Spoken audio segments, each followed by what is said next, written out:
আগে যারা করেছিলাম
বলতেছে আমি জামাত করি এটা করি।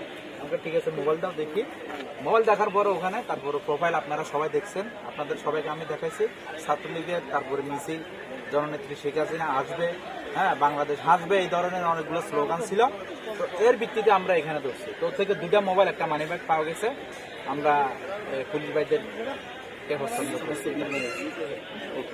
ঠিক আছে, ঠিক আছে।